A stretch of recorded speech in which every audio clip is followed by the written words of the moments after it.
Hello friends, and welcome to Escaping the Mouse with your host, me, Buck Rowell.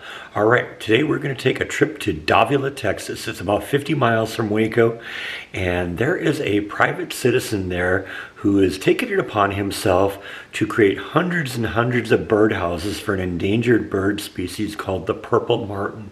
Now the purple martin is a native of basically the whole eastern side of the United States. It's a migratory bird that goes all the way down to Mexico and even South America for the winter, but it roosts up here and breeds in the summer up in this part of the country. And well, basically anywhere up even into Canada, they've been known to be seen. Now this individual has built hundreds and hundreds of birdhouses to support this endangered species. And today we're going to go look at it. Apparently there's 1,200 birdhouses on the property, including one massive condominium that has over 600 units. So we're going to go check it out. I think this might be kind of fun, and we'll learn a little something about these birds.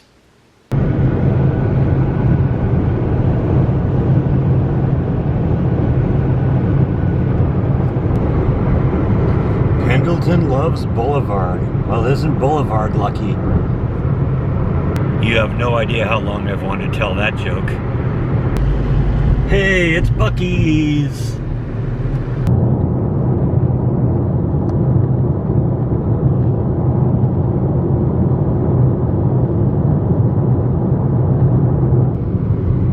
Alright, I think we're almost there. A couple more miles.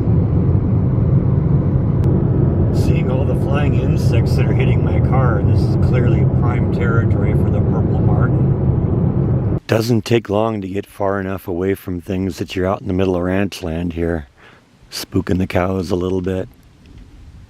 Well, actually what we're looking for is right on the other side of the street, right here. And yeah, there you can see, looks like they've even commemorated it by calling the road that it's on Purple Martin Drive. But look at all these birdhouses out here. Every one of these things here is a habitat for these purple martins. Looks like he's got dozens and dozens and dozens of these things all over the place. Looks like each one of the individual ones looks like has 12 houses here. So yeah, check that out. That's kind of cool. I guess the guy hand decorated or hand built all of these. And there's the one way in the back there that supposedly holds more than 600 what they call purple martin condos. So apparently this is just kind of something that he's adding to all the time. And so, you know, I was looking at pictures online of this, and even here, even since those pictures were posted, there's more and more of these things out here. He's just got a big plot of land. He's got his own cows out there chilling out underneath the trees there. But it seems like a big part of the priority here is supporting the purple martin population. So as I said before, this is a species of bird that goes after flying insects. You know, a lot of times birds that feed on insects will catch them on the ground and stuff like that. But this one's more like a bat, and is that the species will go and catch insects right out of the air. And so they're actually good for the environment because they feed on so many insects. And it's always helpful because there's a lot of bugs out here in Texas. Now apparently these purple martins are somewhat endangered. I guess they don't do very well with some of the pesticides that people use, especially down in Central and South America, because they migrate down there. They have a really wide habitat. They go all the way from Canada all the way down pretty much the eastern half of the United States, through Texas, through South America, down to South America. And like I said, they come here during the summer and raise their young and gorge themselves on insects. And as you can see, there's a lot of insects just flying around out here. So this is like the perfect environment for them.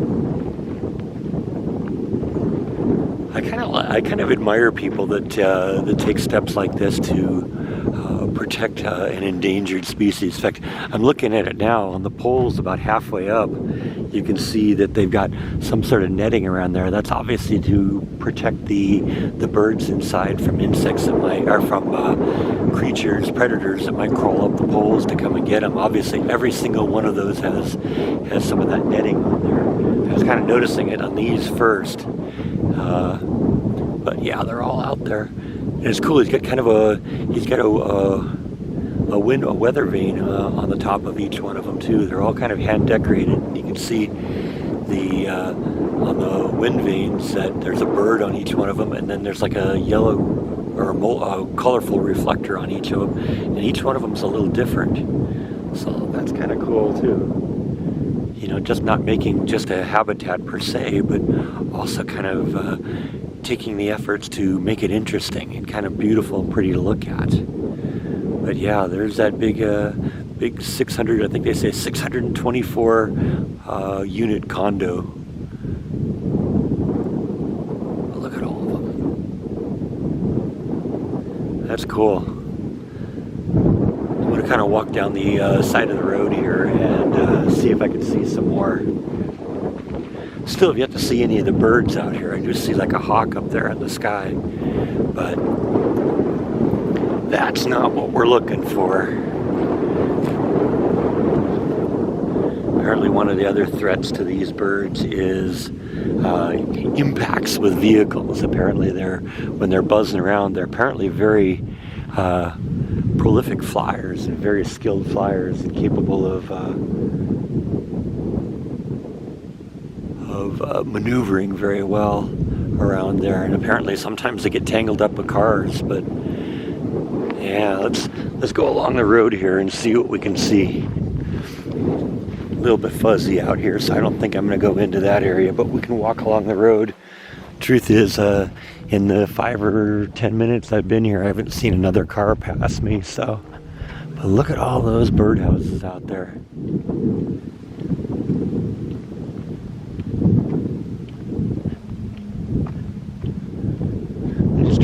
Get a count here. 2, 4, 6, 8, 10, 12, 14, 16, 18, 20, 22, 24, 26, 28, 30, 32, 34, 36, 38, 40, 42, 44. Just the ones I can see, and I think I see poles over there too, which probably bring the total up there.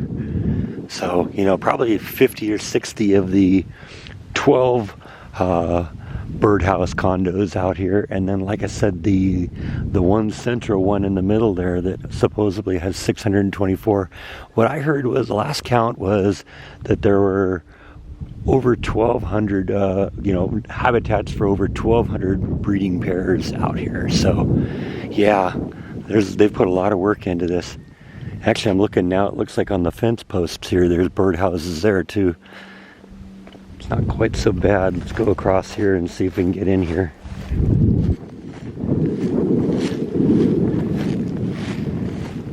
Close to one of these. Yeah, I don't know if that's a birdhouse or what. I'm going to kind of break the rules here, put the camera over the fence here a little bit. I think that's a birdhouse. I can't see from here, but I'll look at the video and we'll tell later. But yeah, probably, see, there's a whole bunch more of those birdhouses out here. He's got, probably 60 or 70 of the condos for 12 each, and then, like I said, the big one in the middle. Apparently he's always adding to this, so it's just kind of a work in progress. Doesn't seem to bother the cows. They're just enjoying the shade today. It's not miserably hot out here, so it's kind of not a bad day to be out and about. It's a little on the warm side. Yeah, see, there's one of the insects right there that probably could be very easily picked off by one of the purple martins. There's all sorts of them out here, though. Look at all these flying insects around here. Butterflies and dragonflies and all that kind of stuff. It's a purple martin smorgasbord. was funny, as I was driving along, I noticed the roads were unusually gravelly, unusually rough, and I'm seeing why now. It looks like what they've done is they just laid a layer of asphalt and then poured some rocks on it and pushed the rocks into the asphalt, and it just kind of dried that way. That's why it was such a noisy drive in here, because the road is unusually rough. I bet you that comes in handy though when it gets snowy out here. Less likely having black ice if you've got a really rough road like this. Check out whatever that is. Something big taking off there into the distance. Yeah, that's the sign on the gate. A4 Ranch and Purple Martin Summer Home. Like I said, I'm a little disappointed we're not seeing any of the birds out here, but who knows, maybe they're off hunting for the day. At this point, my understanding is the babies have gotten to the point where they've grown up a little bit and are out kind of probably foraging with mom and dad at this point. They say sometimes at this point of the year, the birds will be in the trees and making a lot of racket, but I don't even hear that.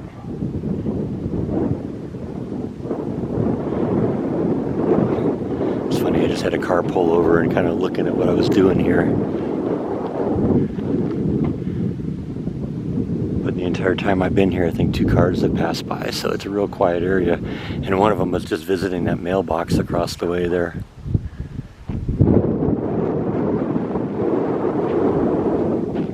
Anyway, this was kind of fun. Even though we didn't see any of the birds out here, it was kind of fun to see this. Like I said earlier, I appreciate it when people come out and do things like this to protect a somewhat endangered species, and this person has definitely gone overboard on that. So great job to the owner, and we'll keep an eye out and see if he does anything more in the future. So anyway, I think that is all that I have for today. Thank you as always for watching, and I'll see you next time on Escaping the Mouse. Good night.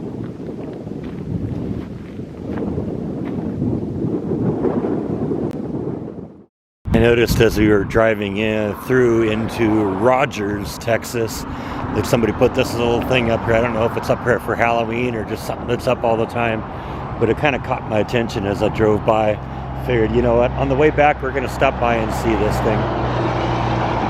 Kind of an old, dilapidated old wagon that they've repurposed into this. Definitely ready for the fall, right?